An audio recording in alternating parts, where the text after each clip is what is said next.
My name is Simber, and you are watching Homesteading at Kooker. And today I would like to tell you why I garden.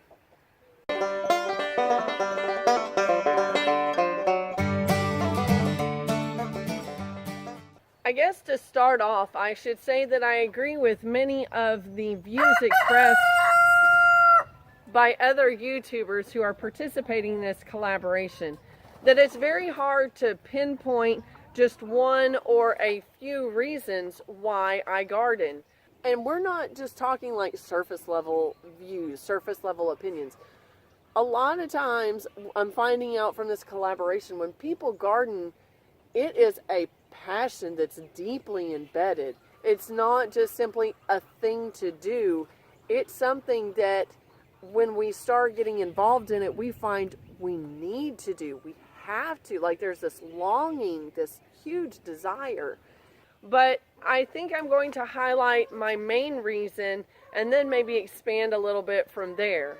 So the reason why I garden is pretty much the same reason why I homestead. I am a farm girl and a biologist, and I think that the way life works is intriguing.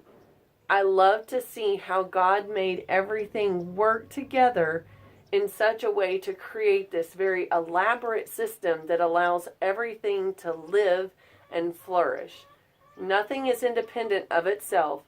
Everything somehow is tied to something else, whether it's the food or symbiotic relationships or even just helping one another.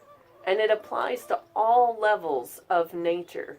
And I just think it's so miraculous that our Creator has created everything to work together that way. Aren't the puppies cute? They're 2 weeks old today.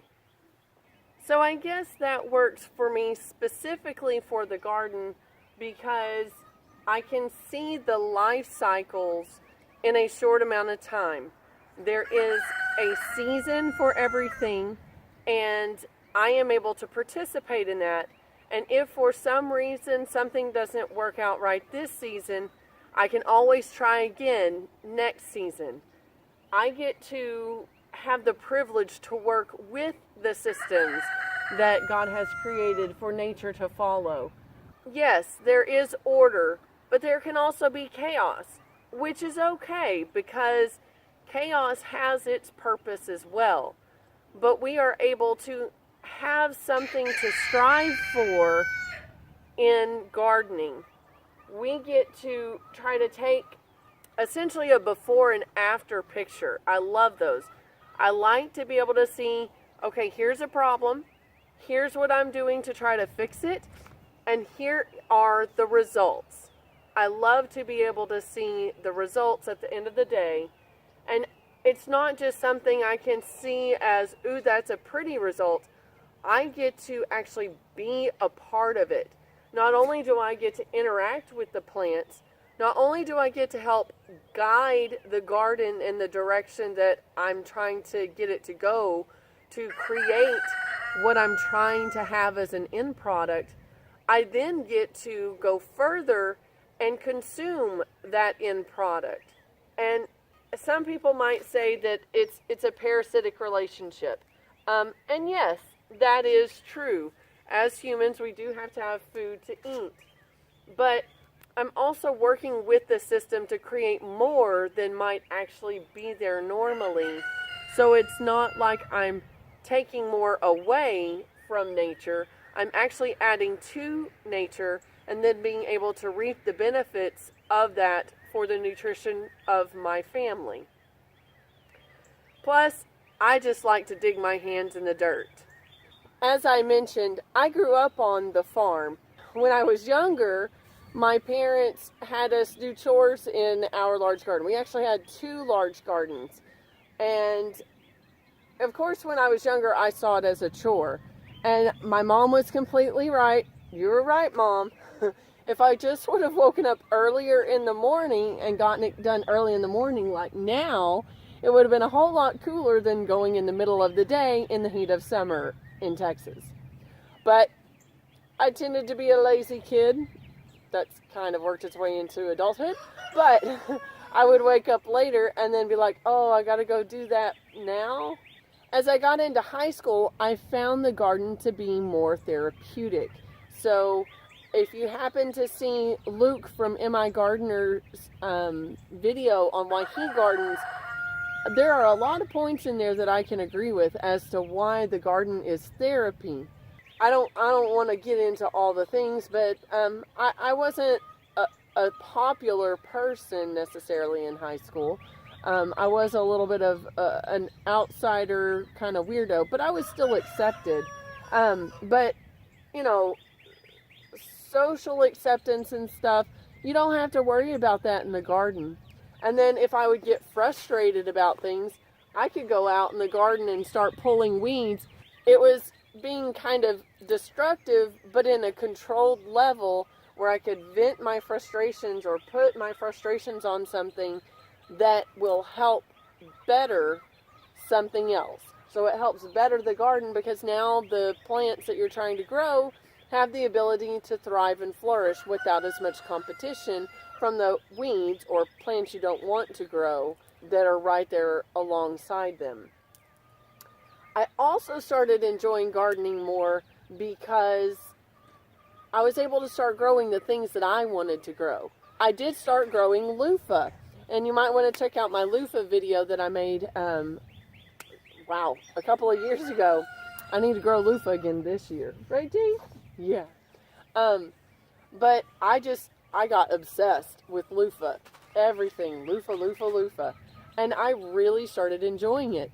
I also got hooked on succulents in high school. And that just kind of continued, and I got interested in more and more different things. And it got to the point where I did try to build my own garden bed down at our farmhouse and try to grow some neat corn. Now, granted, it was decimated by grasshoppers, which is part of why grasshoppers and I are enemies. But that's another video. That'll be a Simber Quirks video. But not just enjoying digging my hands in the dirt, but having the need to be connected with the ground. I even in high school wrote an essay on how much I love the smell of dirt. It was even sent on and published, not because it was the greatest, essay ever, but because it was something that I was passionate about. And that's just one of my favorite memories when I was younger, as far as something that brought peace and calm to my heart. After a long summer day, hot summer day, it was the cool of the evening, and my dad had just plowed the field, and it's black gumbo clay where they are.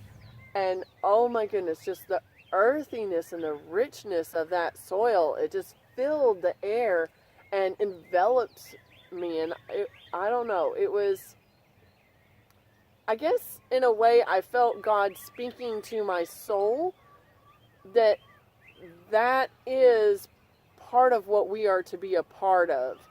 God created everything to live together, and even though we are not to be of this earth, we are a part of this earth, and God created us to be on this earth.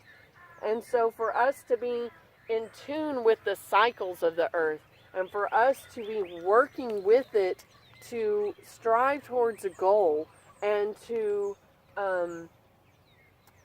have something to challenge us. Because no matter how experienced of a gardener you are, there will be some sort of challenge that comes up in your garden. Whether it's because you're growing a new variety or a new plant or a vegetable that you've never grown, or maybe even a tree. Or if it has to do with the weather conditions. Maybe that particular year the weather is way different than any other year. And so there's always a challenge, always something to cause you to think about, okay, what can I do to solve this problem? And then it gives you a goal to work towards. Liz Zorab had an interesting video a while back ago about how, there are microbes in the soil that actually help us be healthier whenever we work with that soil. And then she also mentioned there's other studies where When you go out and look up at trees, just the looking up helps your health as well. And, you know, whatever your views on, okay, that's cuckoo, or, okay, I can see the validity of that.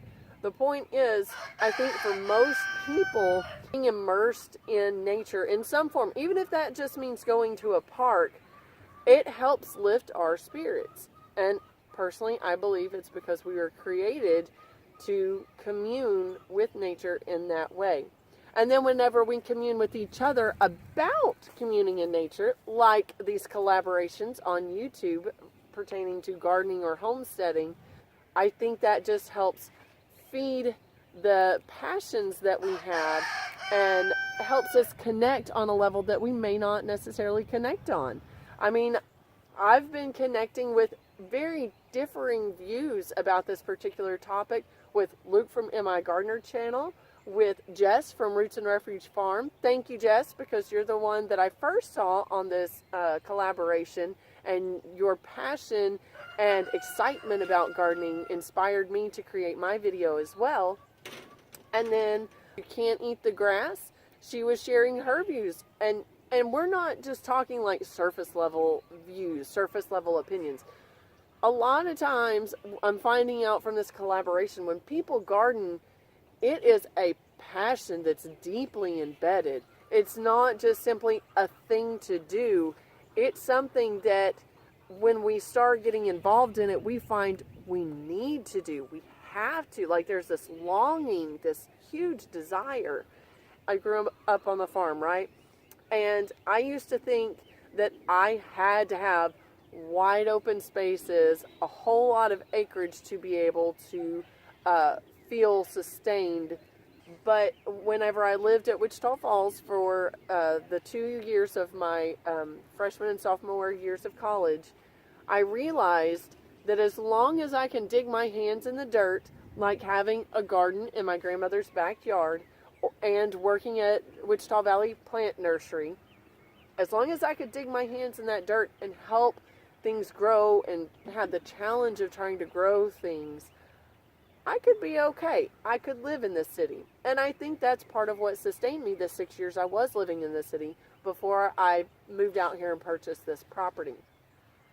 And I don't have the wide open spaces here. We have about 10.5 acres, but it's very long and narrow, so our neighbors are very close. But because I have my garden where I can dig my hands in the dirt and work with nature to grow plants and try to make things to the design that I have in my head, that vision that I have, that I'm able to be sustained.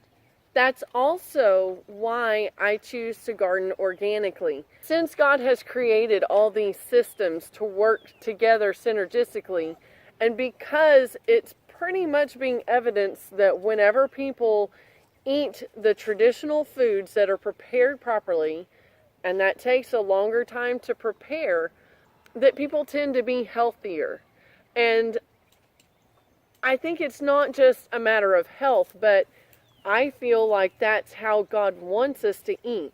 He created things in a way that just essentially using His ways always end up being better in the long run.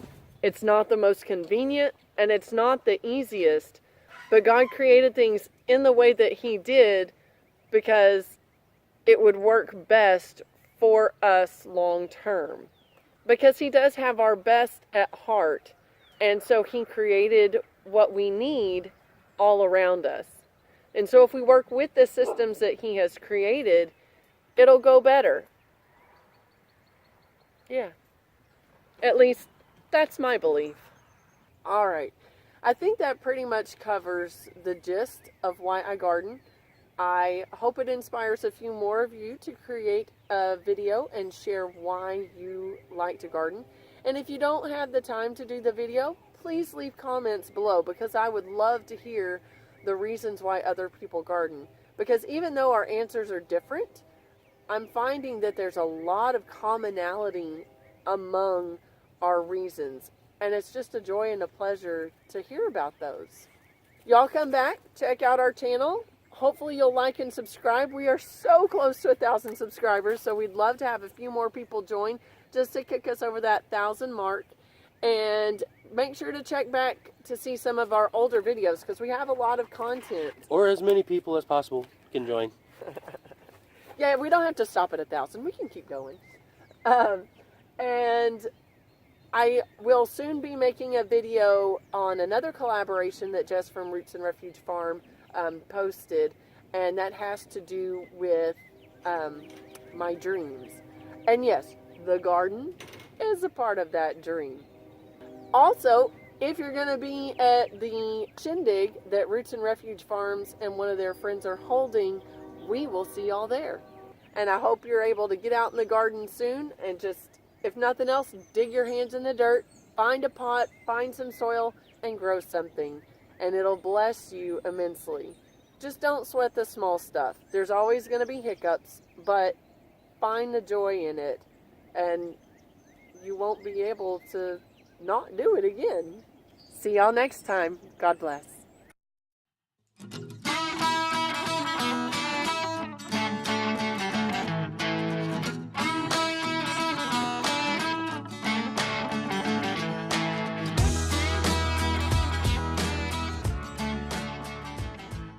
Thanks for watching the video. Push the thumbs up to like the video. Also hit that subscribe button, also the bell, so that you can get notifications when our videos come out.